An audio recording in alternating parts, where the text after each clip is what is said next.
Louis-José Hood. Merci. Bonsoir, ça va bien? Ah oui, ça rentre bien. C'était pas trop chaud? Merci. Hein? Non, non, ben non, un petit peu, juste à peine. Je savais pas comment m'habiller pour l'émission. C'est correct? Ouais.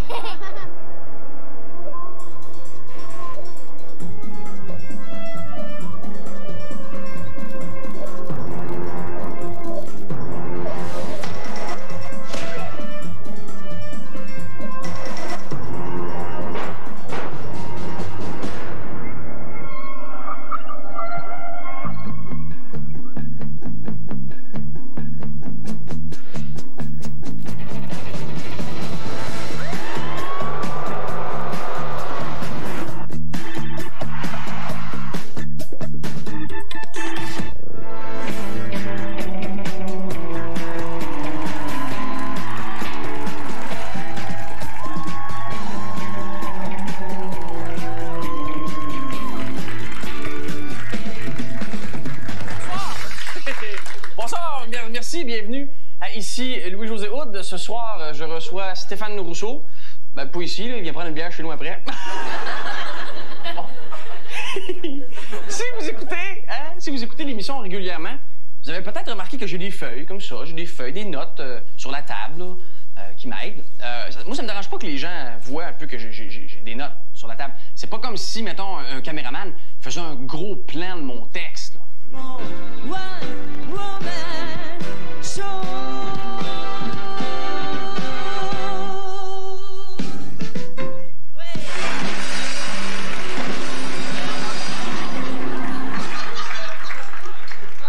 Viens nous jaser ici, Michel. OK, si un caméraman filmait mes textes, moi, je serais fâché. Fait qu'imagine Michel Richard. On a souvent dit ici à l'émission que la publicité, avant, était assez sexiste. C'est vrai. Heureusement, je pense qu'on n'a jamais exagéré l'utilisation de la femme-objet en publicité. Ah, on me confirme que oui. Oui, on a déjà exagéré en 1976 avec une pub de Toyota avec Claude Kenville. Il y a encore des choses qui m'épatent. La Toyota Corolla Liftback, par exemple. Une version nouvelle de la voiture qui se vend le plus au monde. Elle est aérodynamique, donc très stable sur la route. Elle a des servofreins à l'avant, des pneus à carcasse radiale ceinturés d'acier et un dégivreur électrique à la lunette arrière. Ce qui m'épate aussi, c'est l'espace qu'elle offre. Quand le siège arrière est rabattu, la Toyota Corolla Liftback loge à peu près n'importe quoi. Ou n'importe qui.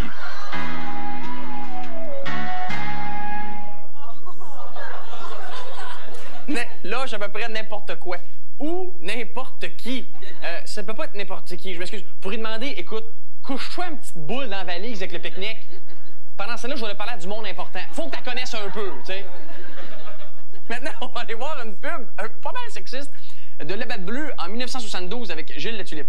La bleue, elle est tellement bonne, c'est quasiment un péché, ça en demande pas plus. Ah, que les beaux frères, on dirait que c'est marié avec la bleue, lui. Chance qu'il n'a pas marié notre sœur pour la même raison que la bleue, parce que la bleue, c'était pour la date.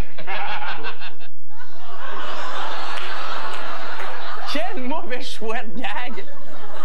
Ça se peut pas que dans les années 70, il y avait assez d'hommes qui battaient leurs femmes pour les considérer un public cible. Voyons là. Pas, là. Par contre, les temps ont changé. Dans les années 80, les femmes avouaient publiquement boire de la bière. Vous en prenez une coupe par jour, hein, je pense. Non, moi, je prends, après mon spectacle, j'aime prendre des fois 2 petites bières. 2 petites bières, hein? Oui. 2 petites bières à chaque soir. De l'alcool à tous les soirs. On devrait pas faire ça. Ça pourrait abîmer sa voix. Par contre, le vent au tourné, là, en 1975, ça a été l'année de la femme. Et en 1975, il y a eu quelques pubs assez sexistes envers les hommes. On regarde une première avec une pub de Sauvé et Frères. Cet après-midi, j'ai invité mes 3 prétendants à prendre le thé. Ils sont très différents. Jean-Pierre est un aventurier. Il fait de la course automobile. Philippe, c'est le poète. Il a toujours de si belles choses à me dire. Cet après-midi, j'ai invité mes 3 prétendants à prendre le thé. C'est-tu moi ou c'est plus tentant d'aller avec la poune prendre 2 bières? Mais au moins, quelque chose qui cloche tout le temps, c'est qu'on dirait que les femmes, même dans les années qui ont suivi, dans les publicités, étaient toujours revendiquaient toujours quelque chose que les hommes avaient de plus. On regarde une publicité de Speed Stick. Speed Stick plus de Ménène. juste. Eux, ils ont le bâton tout en largeur, puis nous, on a juste ça. OK, premièrement, il y a personne qui arrive au comptoir et qui dit « Oui, Speed Sticks plus de Menon ». Il y a personne qui dit « de Menon ». On sait tous c'est quoi un Speed Stick. Il y a personne qui fait comme « Je vais prendre un Speed Stick, je ne comprends pas, de Menon. Ah, d'accord. » En plus, il y a personne qui demande un Speed Stick, encore moins de Menon. Il y a personne qui arrive au comptoir. Un Speed Stick, là, il est à la pharmacie, tu le prends, tu le mets dans le panier, c'est fini, bonsoir. Il y a personne qui arrive à un bar de déodorant, puis comme « Je vais prendre un Speed Stick double. » Puis un shooter de dry sol. Je sais comment ça. En plus, ça m'énerve. On dirait que les filles ont toujours quelque chose qui fonctionne pas avec les déodorants. Vous remarquez, assez fort pour lui, mais conçu pour elle. C'est correct, là. Puis l'autre, il arrive au comptoir. Pourquoi eux, ils ont le grand bâton et nous, on a juste la petite bille? C'est le style anti-swing. On s'en va, ça c'est, là. On prend une petite pause, on revient après la pause.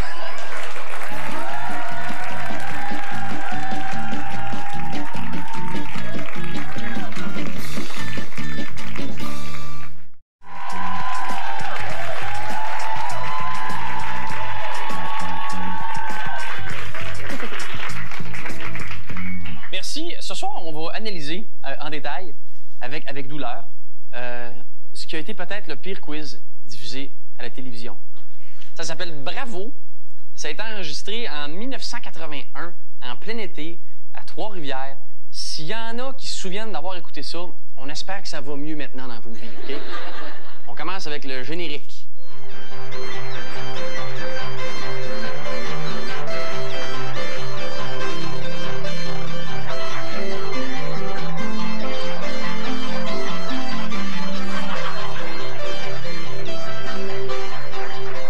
Directement de Trois-Rivières. Bravo! Avec la coqueluche des dames et des demoiselles, Guy Boucher. Tu sais, le générique, c'est supposé être un montage des meilleurs moments, là. Parce qu'il y en a qui ont repéré le plan où l'animateur a l'air tellement bête. Tu peux pas t'emmerder, même dans le générique, tu sais. On sait qu'un quiz manque de budget quand on manque de fil. Vous voulez vous casser, non? Attendez, je vais vous donner. Tiens. Bon. Essayez donc le jaune, bon. Êtes-vous prêts? Attendez, je vais. Moi aussi. Non, allez. Faites-vous faire le tour de la table, si vous voulez. Vous êtes dans un jaune. Il va assez de fil? Non, mais c'est bon, pareil. Vous avancez d'une catégorie. Ça veut dire que vous passez du bleu jusqu'à l'orange, vous êtes rendu en sciences. C'est bon, ça? Donnez un grand coup dessus, là. Bon. Donnez un grand coup dessus, là. Va. Tu reçois des concurrents, tu leur fournis le fil, hein? C'est comme, quoi, t'as froid? T'as-tu froid? Veux-tu un chandail de laine? Il y a un mouton dans la cour, prends-toi un clipper. Bonne chance. Quand c'est pas ça, c'est une fille habillée en jaune pétant qui cherche les toilettes, qui est complètement perdue. On regarde. Alors, on a une concurrente. Bonjour, madame. Vous êtes madame qui? Germaine Lambert. Germaine Lambert, de quel endroit? Du Cap de Madeleine. Oui? Bon, je vous pose une petite question. Une question qui a déjà été posée auparavant au cours des autres émissions. Cette œuvre... Je ne sais pas. Je ne sais pas. Où vais-je? Bravo, le quiz dont on ne sort jamais. Alors, Jean-Guy peut pas... Venons voir si le turquoise, si la lumière s'allume, Jean-Guy. Fais un petit tour, là. Jean-Guy, il s'est cassé la patte. Au turquoise, ça s'allume. On va passer au bleu, au personnage. Ça s'allume aussi? Oui. Ouais, mais on ne va pas aller jusqu'au bout. C'était un bravo, Jean-Guy.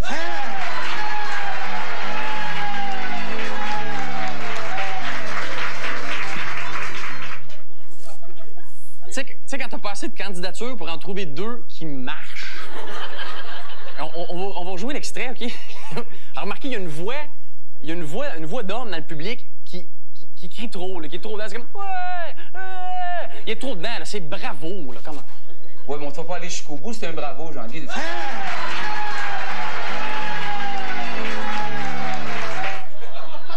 On dirait qu'il est dans la zone Molsonic au Centre Bell où tout le monde est pacté. Et quand on apprend combien l'autre concurrente gagne, on a le goût de pleurer. On va demander à Marie de dire combien Arlette a accumulé d'argent. Arlette repart avec la somme de 5 $. Oui, ça me fait plaisir de faire. Et vous allez faire quoi avec votre prix? On va prendre la table jusqu'à chez nous. C'est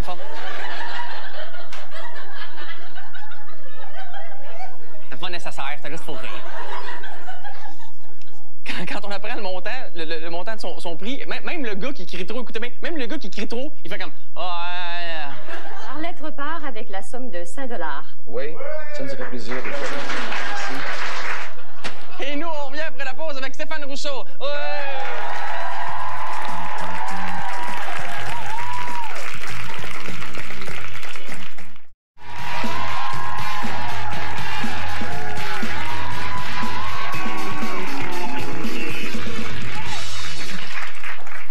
Notre invité ce soir, on le connaît pour ses 4 one-man shows, ses personnages célèbres, sa récente percée en France.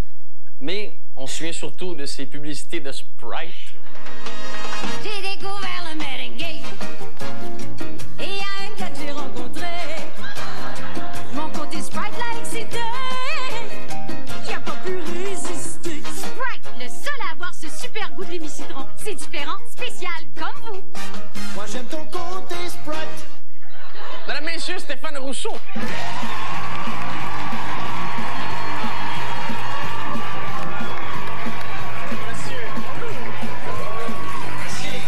Bienvenue. Merci.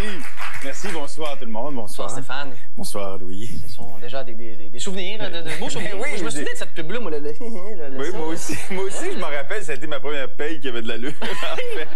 Si je te parle de Jules Croteau, te souviens-tu de Jules Croteau? Jules Croteau? Jules Croteau. Plus Jules Croteau. Julius Crotus? Non! Écoute, on va aller voir un extrait de Jules Croteau. C'est vrai? Attends une minute. Jules Croteau. Monsieur, votre nom, s'il vous plaît. Jules Croteau. Oui! Ouais. Jules Croteau. Excuse-moi. OK, tu fais quoi comme imitation? Yvon Deschamps. Yvon Deschamps. On écoute Jules. Ta fréquence à ta barnouche? Pas de note pour les accidents? On n'était pas chercher le monde des femmes, je veux un auto de crime. OK, donc c'était Jules Croteau. Maintenant, Stéphane, si je te parle de Patrick Laffont. Écoute, Patrick Laffont. Patrick Laffonti? My God, this is a tough one. Non. On va regarder Patrick Laffont. Je m'appelle Patrick Laffont. Patrick Laffont. Patrick, tu nous fais quoi? Je vais vous faire une sirène de police. Une sirène de police? OK.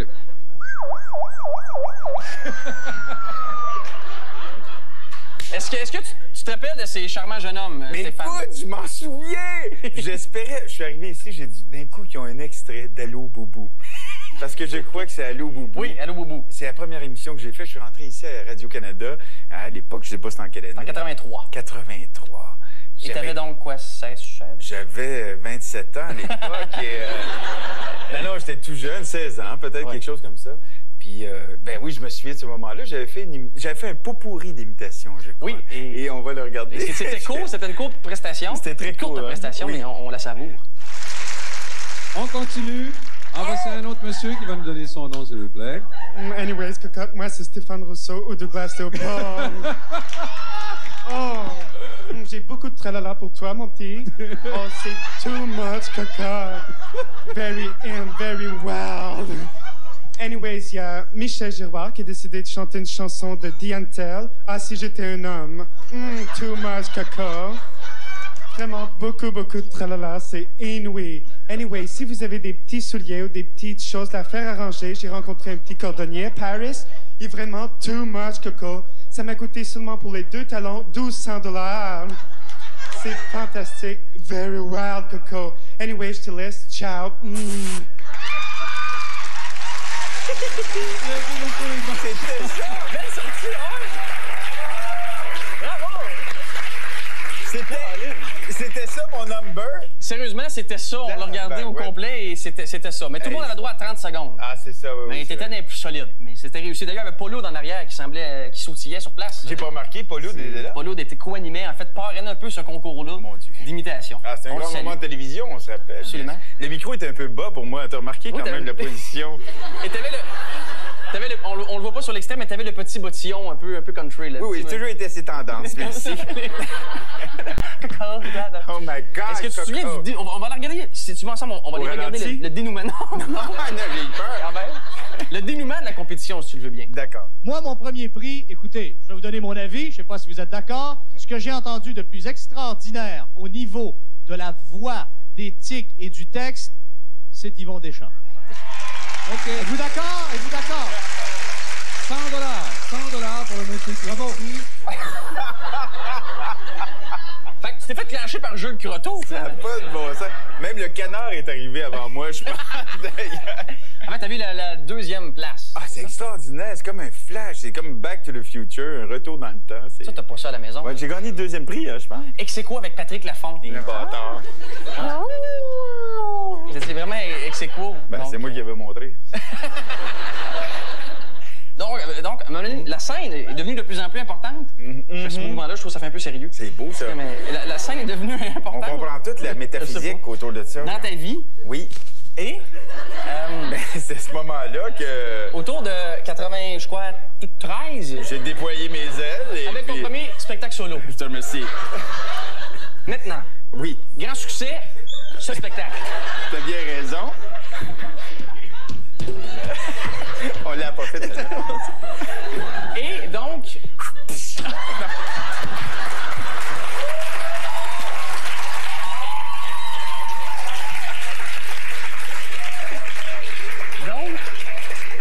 Le point suit dans quelques instants. Donc, oui. J'assume ma roseraie. Non. J'y ai pensé, mais je me suis dit, on est à Radio-Canada quand même. Là. C'est vrai, tabarnak.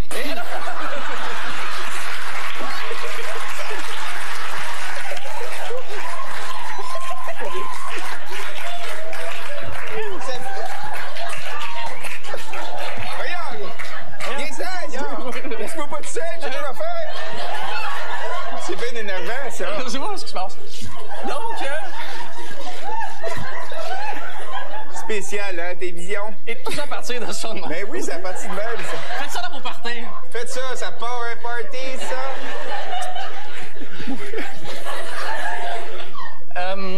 Ton premier spectacle solo. Ben oui, t'es-tu bon, hein? Il y avait un extrait de ton premier spectacle. Oui. Que la majorité des gens n'ont pas vu. Ça se passait en coulisses. C'est mémorable. C'est le temps record pour enfiler un manteau en coulisses. Ben oui, d'autres, oh, oui, on regarde.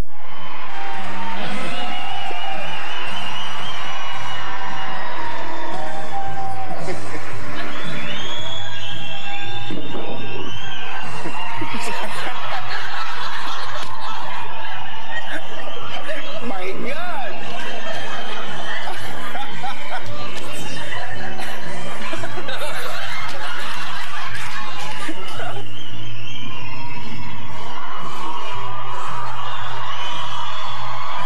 Ben voyons donc! Oh my God! 24 secondes, hein? Ah, j'ai toujours eu de la difficulté avec ça. Encore, c'est un des soirs que je l'ai fait le plus rapidement. Parce que la pression, la caméra, évidemment, les autres soirs, on jouait 2-3 minutes. Okay, d'accord. Ouais. C'est bien qu'on est là maintenant, on est comme « Ah ouais, tabac, vas-y, ah ouais! » C'est quoi l'idée de mettre 2 manches après ça aussi? Une manche, ça irait bien, tu vois où tu t'en vas. C'est l'autre. Une fois que tu les poignées. Stéphane, oui. C'est notre challenge à nous, les terriens. Vous, les une manche. Mais est-ce que tu gardes un bon souvenir de ta première apparition au Festival Juste pour rire? Difficile quand même. C'est en 88, si je ne m'abuse. Peut-être que tu vas me prouver le contraire. C'était la bonne année. C'était la bonne année. Qu'est-ce que je gagne?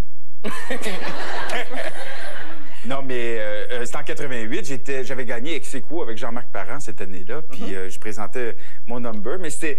J'ai pogné de quoi? Parce que moi, ça faisait longtemps que je jouais dans des clubs et tout ça. Puis là, t'arrives ce soir-là. Je pense que j'étais après Dominique Michel ou après Michel Courtemanche, Daniel Lemire. Il y a plein de gros noms en coulisses. Puis j'étais nerveux. Puis je me rendais compte que j'avais du travail à faire quand même. On a trouvé l'audition. Non.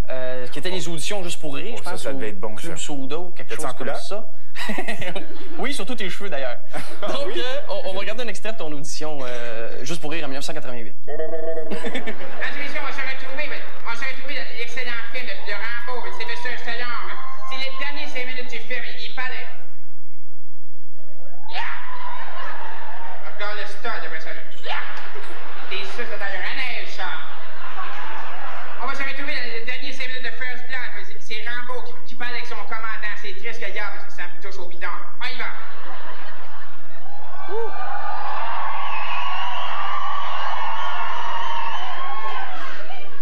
Ça va, on peut applaudir en attendant.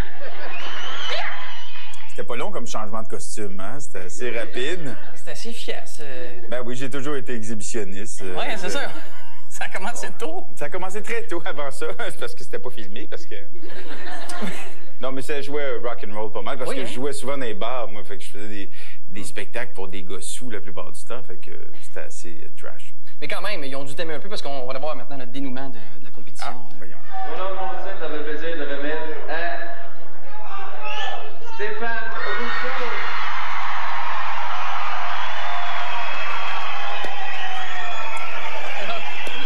Stéphane Rousseau et Jean-Marc Parent. Avec ma gomme. Oui, hein?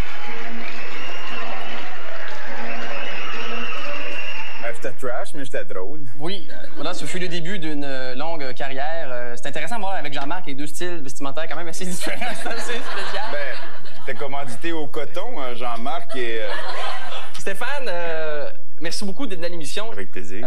Ça a été très agréable. Merci beaucoup. Tu salueras Jules Croteau de ma part. Ben, avec plaisir. Et puis le gars de la sirène, comment il s'appelait déjà? Patrick Lafont. Patrick Lafont. S'ils nous écoutent, on les salue. Patrick, on te salue. On sait pas si t'es dans la police ou dans... Il est devenu une police à cause de sa sirène. Merci beaucoup, Stéphane. Merci tout le monde. Bonne semaine. Salut.